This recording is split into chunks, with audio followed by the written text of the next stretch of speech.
আসসালামু আলাইকুম। আজকের এই ভিডিওতে আমরা বুটস্ট্র্যাপ 5 এর রিবুট নিয়ে কথা বলবো।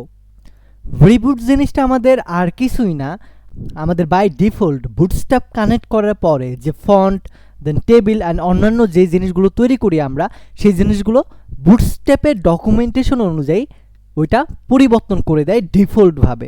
সো এই জিনিসটাকে মূলত বলা হয় রিবুট। আপনি সেটা হেডিং তৈরি করেন বা টেবিল তৈরি করেন বা HTML এর যে জিনিসগুলোই আপনি বুটস্ট্র্যাপ কানেক্ট করে করবেন, তখন কিছুটা মার্জিন প্যাডিং দিয়ে দেয় বা একটু স্টাইল করে দেয়, যেটা আমরা অনেক সময় বুঝতে পারি না। কিন্তু একটা বেসিক HTML এবং বুটস্ট্র্যাপ কানেক্ট করা HTML এর সাথে যদি আপনি পাশাপাশি রাখেন, তাহলে বুঝতে পারবেন কিছুটা স্টাইল পরিবর্তন হয়। মূলত এই জিনিসটাকে বলা হয় রিবুট। তো আজকের এই ভিডিওতে আমরা বুটস্ট্র্যাপ কানেক্ট করে এবং বুটস্ট্র্যাপ না কানেক্ট করে যে পরিবর্তনটা হয় সেটার কিছুটা আপনাদেরকে দেখাবো। তো চলুন শুরু করা যাক। This is Ishan from Hablu programmer.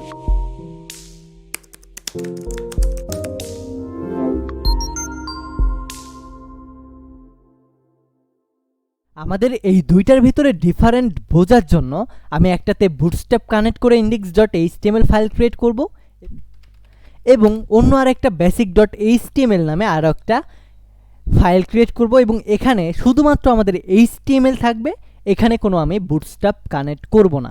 তাহলে আমরা রিবুট সম্পর্কে বিস্তারিত বুঝতে পারবো বা এইটা নিয়ে কথা বলতে পারবো। সো এটার জন্য আমি স্প্লিট করে নেব, একটাতে index.html রাখবো আর একটাতে basic.html রাখবো, অ্যান্ড দুইটাকে পাশাপাশি নিয়ে নিচ্ছি। দুইটাতে ভিউ ওয়ার্ড র্যাপ করে নিব, এটাতেও ভিউ ওয়ার্ড র্যাপ করে নিচ্ছি। ওকে, সো এখন দুইটাই মাঝামাঝি পর্যায়ে আছে, অ্যান্ড আমি এই দুইটারই আউটপুট ওপেন উইথ লাইভ সার্ভারে দিয়ে ওপেন করব, অ্যান্ড অবশ্যই এটার আউটপুটটাও আমি ওপেন উইথ লাইভ সার্ভারে দিয়ে ওপেন করব, অ্যান্ড এই দুইটাকেও আমি পাশাপাশি নিয়ে নিব যেন আমরা প্রত্যেকটার আউটপুটটা ঠিকঠাকভাবে দেখতে পারি। ওকে, সো এইভাবে রাখতেছি এই দুইটাকে, index.html আর একটা basic.html। সো এখন আমি এই দুইটার আউটপুট দেখব। সে শুরুতে আমি হেডিং 1 তৈরি করব, এটা বুটস্ট্র্যাপের ভিতরে। সে বুটস্ট্র্যাপ কানেক্টেড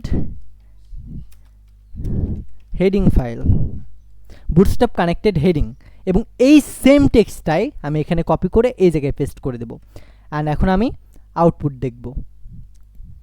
এইটার দেখেন আউটপুট, অ্যান্ড পাশে এইটার দেখেন, একটা basic.html এবং আরেকটা index.html।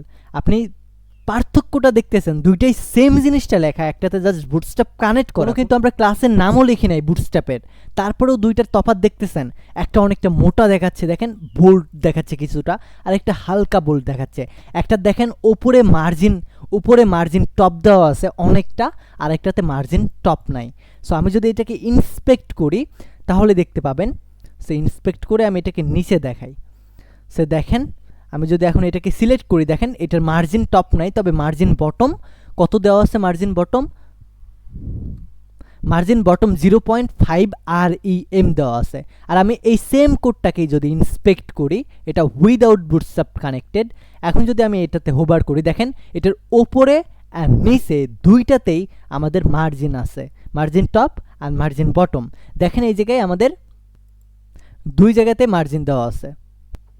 সো এই যে জিনিসটা হচ্ছে, এই জিনিসটাকে মূলত বলা হয় রিবুট। বাই ডিফল্ট আপনার এক একটা ডিভাইসের জন্যও কিন্তু এই বুটস্ট্র্যাপ কানেক্ট করা থাকলে এইটার অনেক কিছু পরিবর্তন হয়ে যায়। যেমন বাই ডিফল্ট বুটস্ট্র্যাপের যে ফন্টটা থাকে সেটা ছোট মোবাইল ডিভাইসে এসে অন্য আরেকটা হয়ে যায়, ট্যাবলেট ডিভাইসে এসে অন্য আরেকটা হয়, ডেস্কটপ ডিভাইসে অন্য একটা হয়, অ্যান্ড্রয়েডে একটা হয়, দেন আপনার iOS-এ একটা হয়, লিনাক্সে আরেকটা হয়। মানে এইভাবে বিভিন্ন ডিভাইসের সাথে বিভিন্ন ডিভাইসের সাথেও আমাদের বুটস্ট্র্যাপ কানেক্টেড করা থাকলে ফন্ট অ্যান্ড অন্যান্য জিনিসগুলো কিন্তু পরিবর্তন হয়, যেটা আমাদের উইদাউট বুটস্ট্র্যাপে কিন্তু হয় না। সো আই হোপ আমি আপনাদেরকে বুঝাইতে পারছি রিবুট জিনিসটা কি। আমি জাস্ট আপনাকে হেডিং তৈরি করে দেখালাম, আপনি এখানে টেবিল বর্ডার বা অন্যান্য জিনিস তৈরি করেও দেখতে পারেন। তো এই ভিডিওটা এই পর্যন্তই থাকবে। ভালো থাকবেন, সুস্থ থাকবেন, টেক এ রিস্ক।